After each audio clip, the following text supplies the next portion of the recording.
सोमवार की अष्टमी के दिन जिंदगी में बहुत ऐसा हताशपन लगने लगे कि हमारा कोई साथ देने वाला नहीं है और हम बिल्कुल अकेले हो गए हैं। कोई हमारा साथ नहीं दे रहा है, कोई हमारा साथ देने वाला नहीं है। आपको ऐसा लगने लगे कि हम अकेले हो गए, कोई साथ देने वाला नहीं है और मंजिल मिल नहीं रही,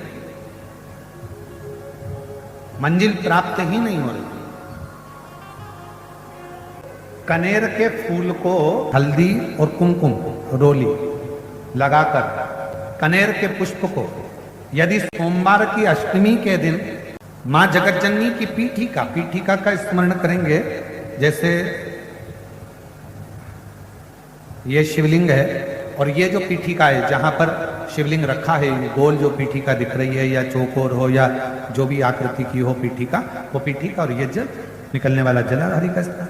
तो कनेर का जो पुष्प होता है उसमें कुंकू और हल्दी लगाकर सोमवार की अष्टमी के दिन आप जब बहुत हताश हो जाएं, कोई साथ देने वाला ना मिले और कोई बड़ी उलझन में अगर उलझे पड़े हैं, एक कनेर का पुष्प इस पीठिका पर कहीं पर भी मां जगतजननी की पीठिका पर किसी भी स्थान पर मां तारा रानी का नाम लेकर एक बार अगर आपने सोमवार की अष्टमी के दिन पुष्प समर्पित कर दिया मां तारा देवी के नाम से, देवाधिदेव महादेव और मां शक्ति की कृपा अपने आप होगी और वो कार्य सफल होकर ही रहेगा। विवाह नहीं हो रहा, जिस लड़के की शादी नहीं हो रही हो, सोमवार की अष्टमी पड़ने पर एक लाल फूल चंदन में लगाकर जहां पर अशोक सुंदरी का स्थान है, उस अशोक सुंदरी वाले स्थान पर ले जाकर अगर सोमवार की अष्टमी पड़ने पर लड़का या लड़की जिसका विवाह नहीं होता वो चढ़ा देता है, मात्र 3 महीने में उसका विवाह पक्का हो जाता है। सोमवार की अष्टमी को और धतूरे का फूल, कांटे वाला धतूरा और उसमें लगने वाला एक पुष्प, आस्था चैनल पर आप लोग देख रहे होंगे धतूरे के फूल का दर्शन।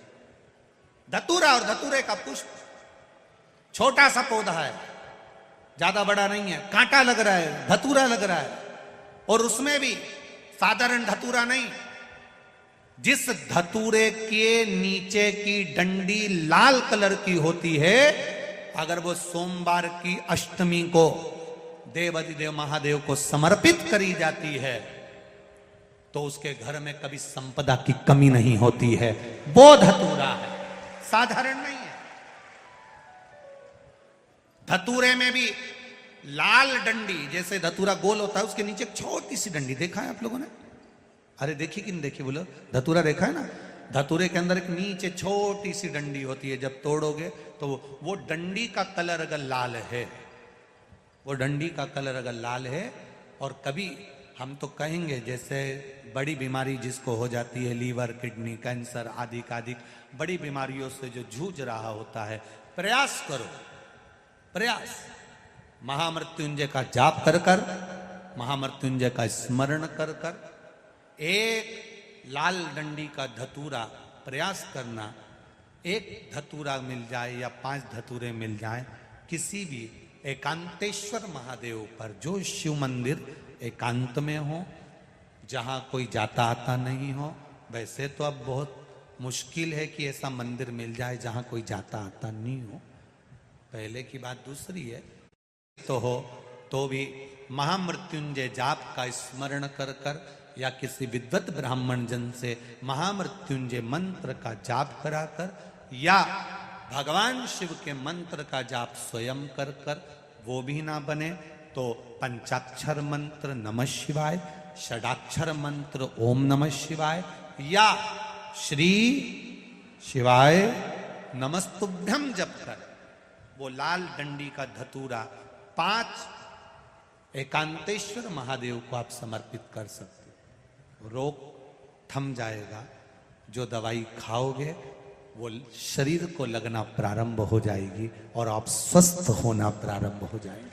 अगर बड़ा रोग है, हाँ, करुणा सागर, करुणा करने वाली, दया सागर, दया करने वाली, आप जिस भाव से, अब महाती ने तो इतना बड़ा यज्ञ करा, इतना बड़ा अनुष्ठान करा, इतना करोड़ों का खर्चा करा, इतना लाखों रुपया लगा दिया, और लाखों करोड़ों किसके लिए लगाए? जगत को दिखाने से मेरी माँ प्रकट नहीं हो सकती, जगत को दिखाने से मेरी माँ प्रसन्न नहीं हो सकती। मेरी माँ को प्रसन्न करना है, अपने घर में एक ज्योत भी लगाओगे तो माँ प्रसन्न हो जाएगी। एक छोटी सी कन्या का भोजन भी कराओगे, मेरी माँ प्रसन्न हो जाएगी। और किसी के चेहरे पर प्रसन्नता लाओगे, मेरी माँ प्रसन्न हो जाएगी। अपने घर की बहन बेटी का आदर करोगे, मेरी माँ प्रसन्न हो जाएगी। और अपने घर की माता के चरण छू लोगे, मेरी माँ प्रसन्न हो जाएगी। कष्ट रहता है, उसको भोजन नहीं भाता, भूख नहीं लगती, भूख नहीं लग रही, भोजन नहीं भा रहा, भोजन नहीं भा रहा, भोजन अच्छा नहीं लग रहा, भूख नहीं लग रही, शरीर में अन्न नहीं लग रहा, दुबला पतला होते जा रहा है, शरीर खराब होते जा रहा है। तो उससे निवेदन है, अगर बन सके तो प्रयास करना, किसी भी देवी के मंदिर में जाकर एक दुर्वा, एक बेलपत्र माता के मंदिर में मां शकंभरी के नाम से रखना। उस दुर्वा को वापिस लाना, बेलपत्र को वापिस लाना। बेलपत्र सुबह के समय खाना और दुर्वा शाम के समय खाना।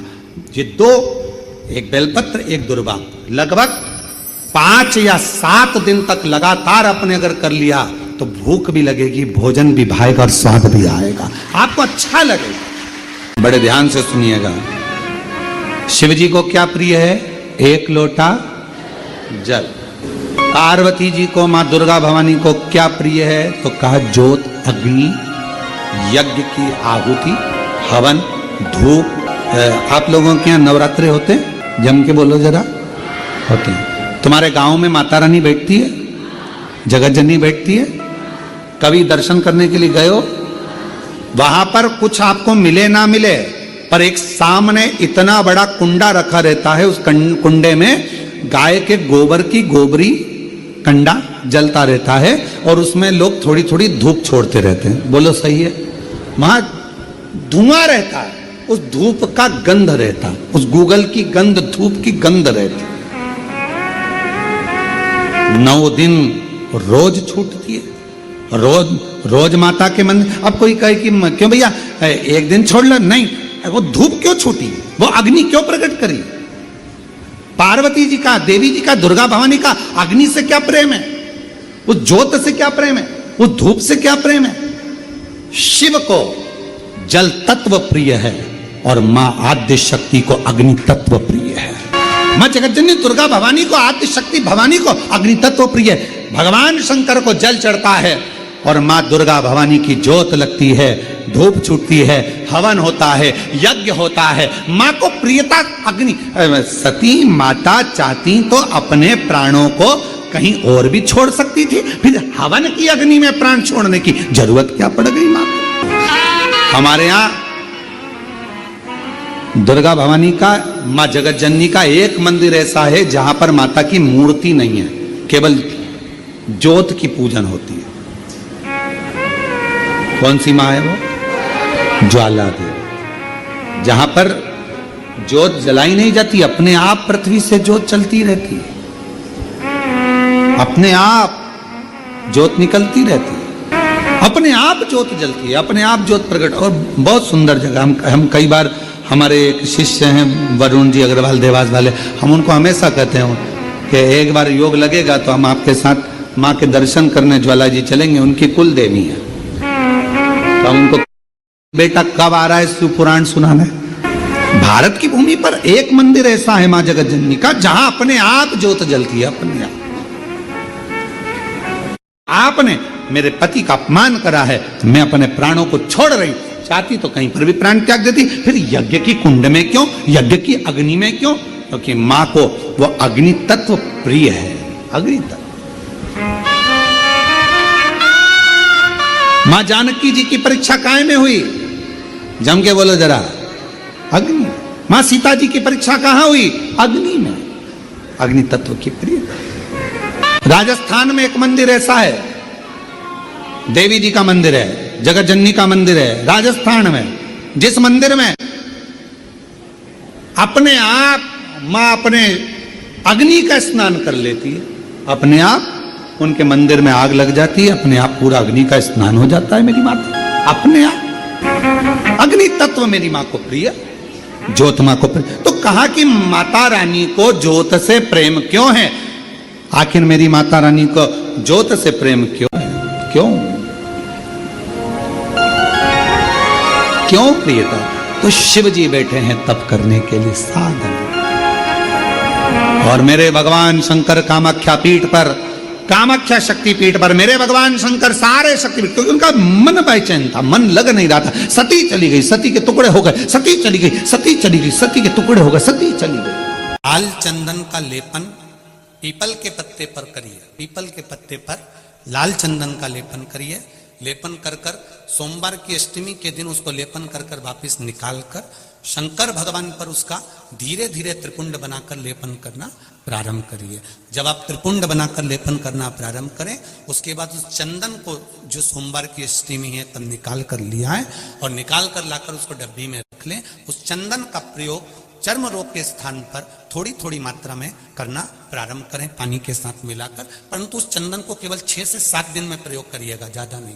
धीरे धीरे चमड़ी, परंतु उसको सोमवार की अष्टमी के दिन सिद्ध कर कर बनाना है। उसको सोमवार की अष्टमी के दिन चढ़ाना है श्री शिवाय नमस्तुभ्यम या ओम नमः शिवाय या पंचाक्षर मंत्र या महामृत्युंजय मंत्र, जो आपको आता हो, शिव जी का जो नाम आपको याद हो उसको बोलकर चढ़ा दो, उसको लिया, फिर उसको अपने शरीर पर लगाना प्रारंभ करो। उसका फल आपको 15 दिन के अंदर धीरे धीरे धीरे धीरे प्राप्त होना। जितना परिश्रम करते थे उसको 4 गुना बढ़ाओ और फिर एग्जाम के लिए बैठो। तो मेरा निवेदन है,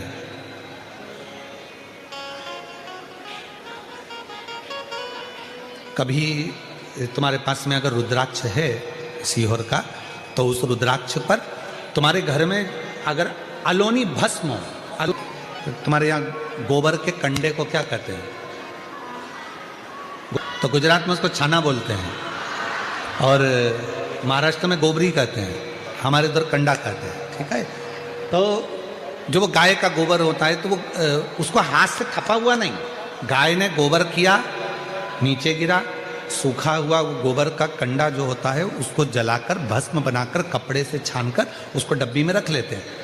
जब ऐसा लग रहा है कि मेरा ये काम हो ही नहीं रहा, अटक ही अटक रहा है, तो सोमवार की अष्टमी जब पढ़े तो वो थोड़ी सी जो भस्म है वो उस रुद्राक्ष पर 5 मुखी पर अघोरेश्वर महादेव का नाम लेकर चढ़ा दी जाए और उसी भस्म को खाकर, उसी भस्म का तिलक लगाकर यदि कार्य के लिए जाया जाए तो वो कार्य सफल होता ही है, उसमें अड़चन आ ही नहीं सकती।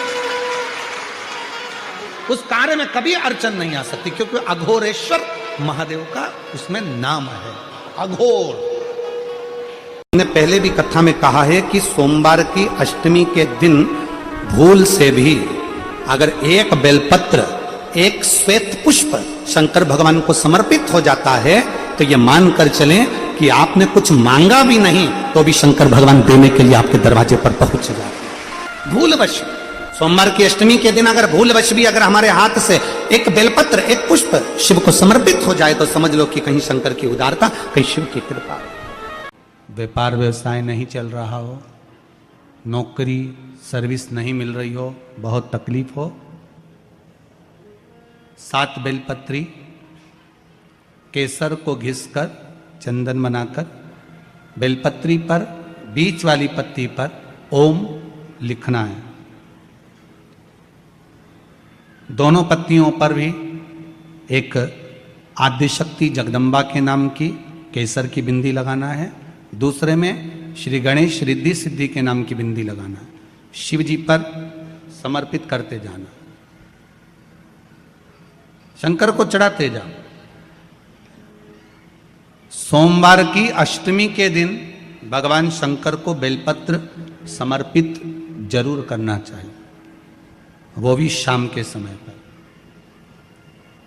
आप लोग तो जानते होंगे कि सोमवार की जो अष्टमी होती है शंकर और पार्वती के मिलन का दिन होता है।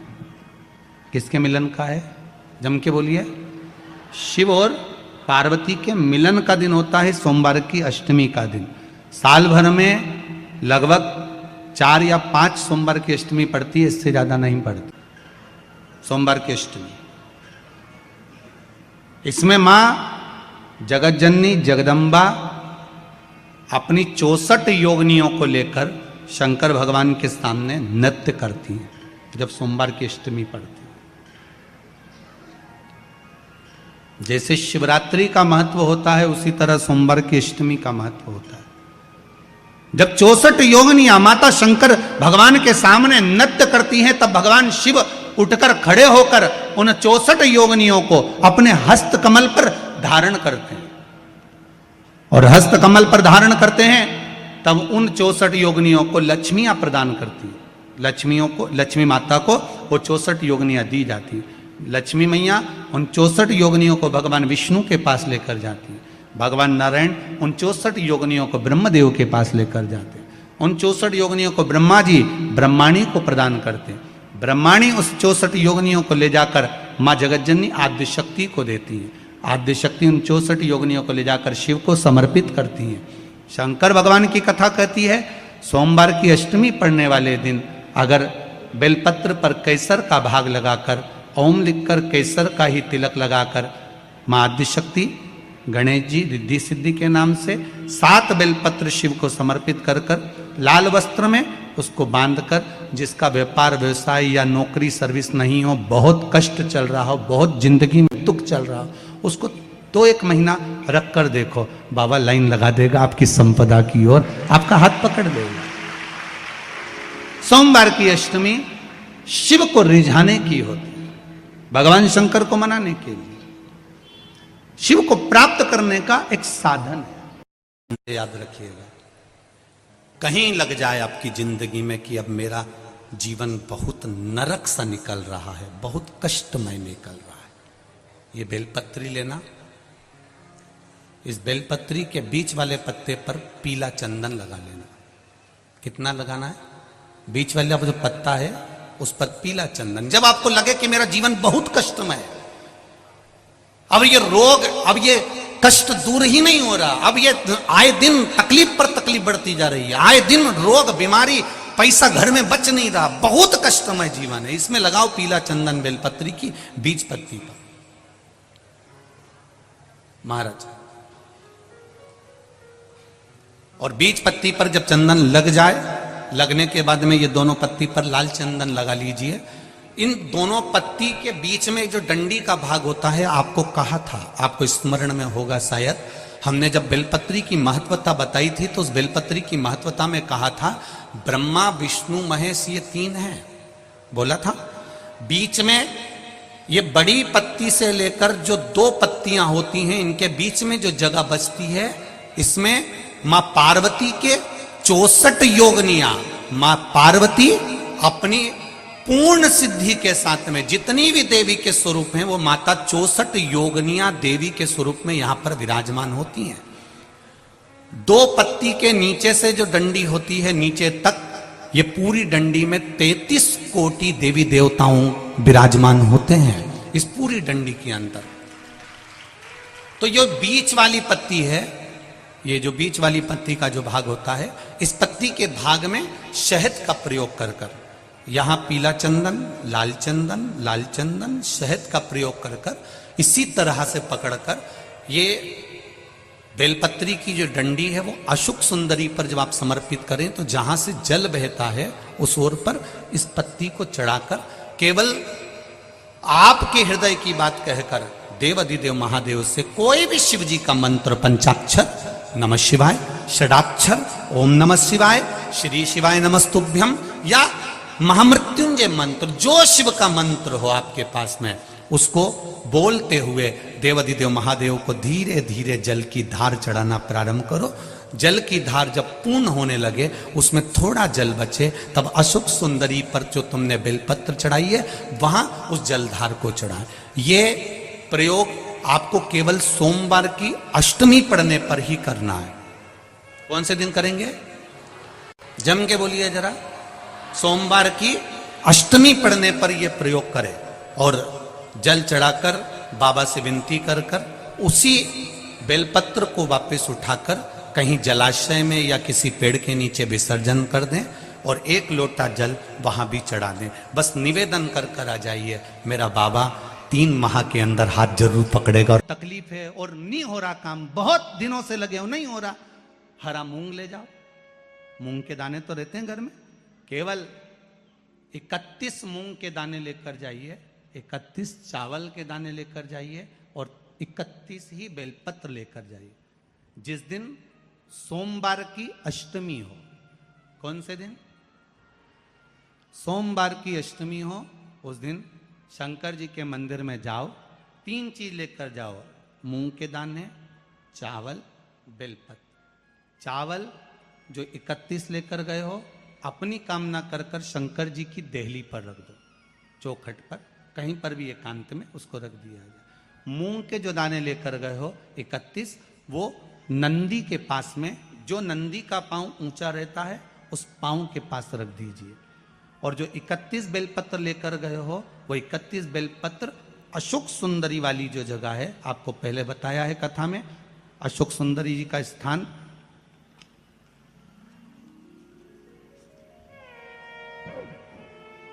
ये शिवलिंग, ये जलाधारी जहां से पानी बहता है, उसके बीच में एक मोटी सी लाइन होती है जो शंकर भगवान की छोटी लड़की अशोक सुंदरी का स्थान है।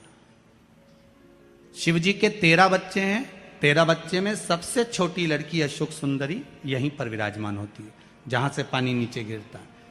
प्रत्येक शिवलिंग के सामने एक मोटी सी लाइन होगी, उस मोटी सी जो लाइन है अशोक सुंदरी, वहां पर जो 31 बेलपत्र लेकर गए हो, अपनी कामना कर कर पीला चंदन लाल चंदन लगाकर उस पर समर्पित करते जाओ। उसकी डंडी जहां से पानी बहता है उस ओर होना चाहिए। आप निवेदन कर कर देखो, एक सोमवार की अष्टमी पर कर कर देखना, दूसरी सोमवार की अष्टमी आएगी, अपने आप आपका काम हो गया होगा। बाबा से निवेदन तो करो, क्यों भटक रहे? अष्टमी हो, सोमवार के दिन अगर अष्टमी की तिथि पड़ जाती है या अष्टमी के दिन सोमवार पड़ जाता है, तो उस दिन कोई कोई बच्चे ऐसे रहते हैं जो जन्म लेने के बाद उनका शरीर का विकास नहीं होता।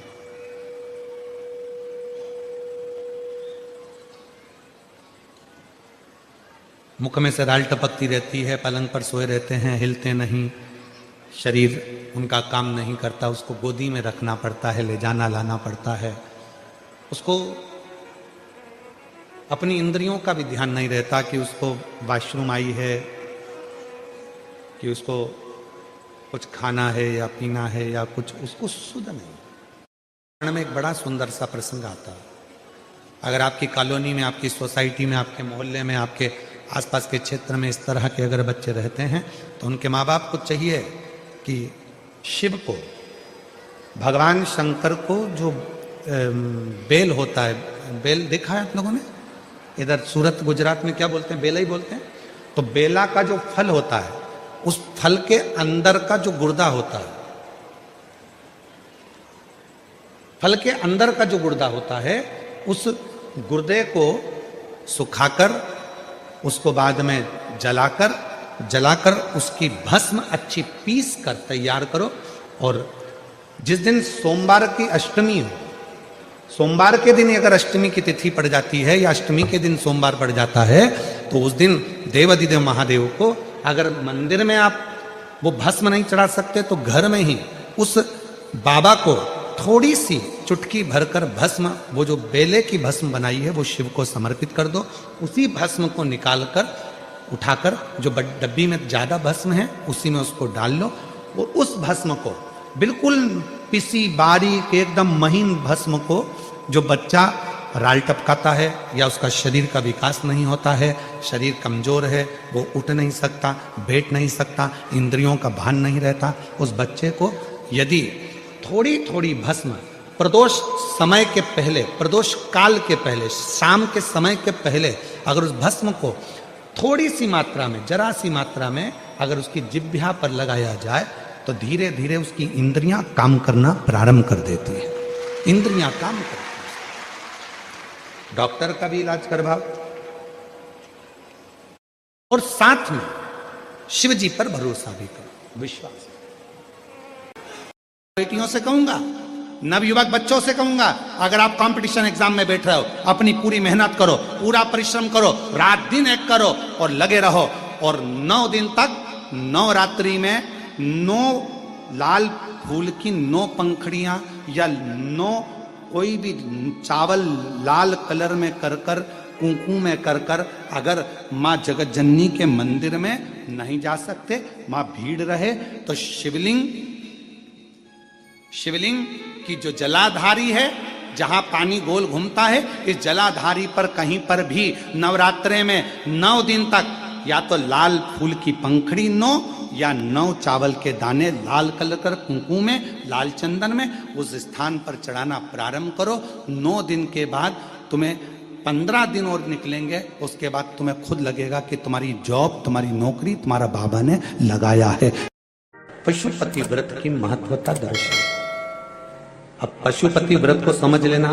कई माताएं गलती करती हैं, कई माताएं व्रत को नए नए तरह से करती हैं। कोई कुछ बताता है, कोई कुछ बताता है, कोई कुछ बताता है। उस व्रत को आप समझ लीजिए, पशुपति व्रत। पशुपति व्रत 5 सोमवार का होता है। कितने सोमवार होते हैं? अच्छे से समझ लेना, 5 सोमवार का व्रत है। आज अष्टमी का दिन आप लोग अच्छे से समझ लोगे तो आपको फिर कोई ये नहीं होगा कि मैंने व्रत करा और मेरा काम क्यों नहीं हुआ। उसमें अपने को अपनी गलती छांटना है कि गलती कहां हो गई। पशुपति व्रत 5 सोमवार का होता है। बीच में किसी सोमवार पर यदि एकादशी पड़ जाए या कोई तीज पड़ गई या कोई त्योहार पड़ गया, कोई नवरात्रि का व्रत कर रहे हो या कोई त्योहार का व्रत कर रहे हो या कोई तिथि का व्रत कर रहे हो और उस दिन सोमवार पड़ गया, अब आपने विचार करा कि मेरा पशुपति का भी व्रत है और साथ में तीज का भी व्रत है, तो कौन सा व्रत करूं मैं? तो उस समय पर आपको पशुपति व्रत छोड़ देना चाहिए। फिर आप तीज का व्रत कर लो, या चतुर्थी का करती हो तो चतुर्थी का करो, छठ का करती हो तो छठ का करो, नवरात्रे के व्रत करती हो तो नवरात्रे के करो। 5 व्रत पशुपति होते हैं। व्रत करने के लिए जब आप निश्चित करें कि मुझे इस सोमवार से पशुपतिनाथ के व्रत करना है, जीजियों भाइयों ध्यान रखना, उस दिन सुबह स्नान करने के बाद में बड़े प्रेम से पूजन की थाली लगा लो।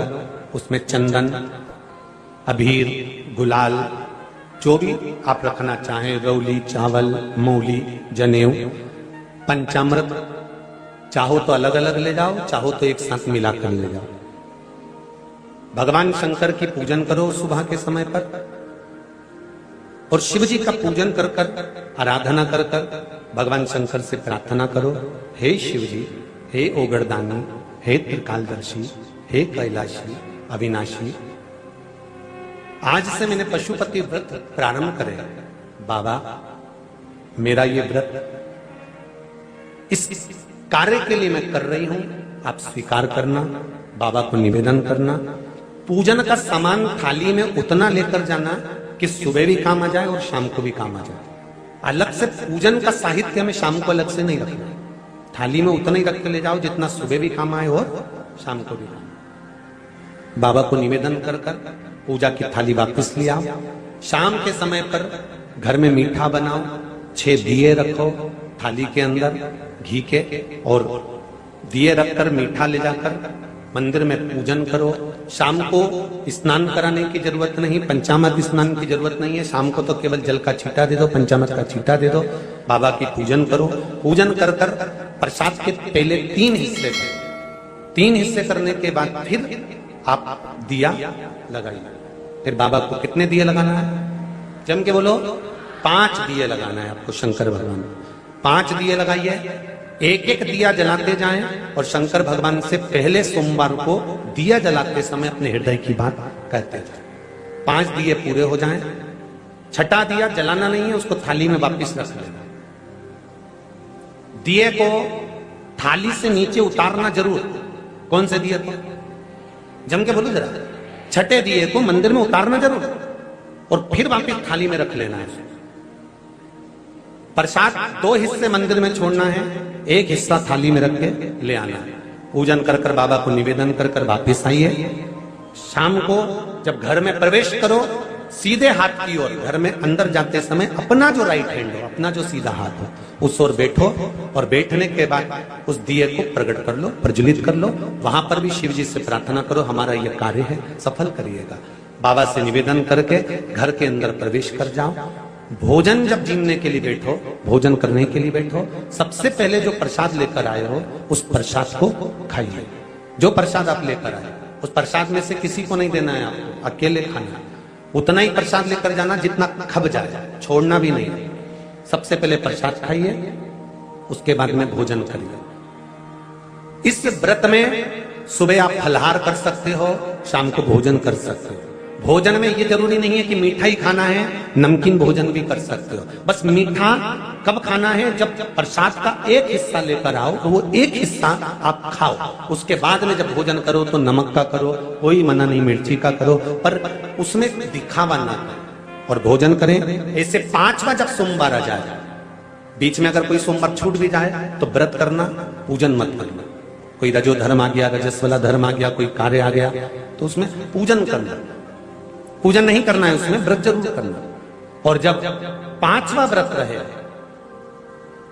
और 5वां व्रत जब रहे तो उस 5वें व्रत में जब सुबह पूजन कर आओ, शाम को पूजन करो, तो शाम को भगवान पर 108 या तो चावल के दाने, मूंग के दाने या बेलपत्र या फूल की पत्ती, जो भी 108 चढ़ा सकते हो भगवान को चढ़ाकर एक श्रीफल 11 रुपए उस पे रखकर शिव जी से निवेदन कर कर घर पर आ जाइए, दिया लगाइए और बाबा से निवेदन कर कर प्रसाद पाइए। अगर नियम से कर लिया तो मेरा विश्वास कहता है 5 सोमवार के अंदर ही आपका काम हो जाएगा, 5वें तक पहुंचोगे।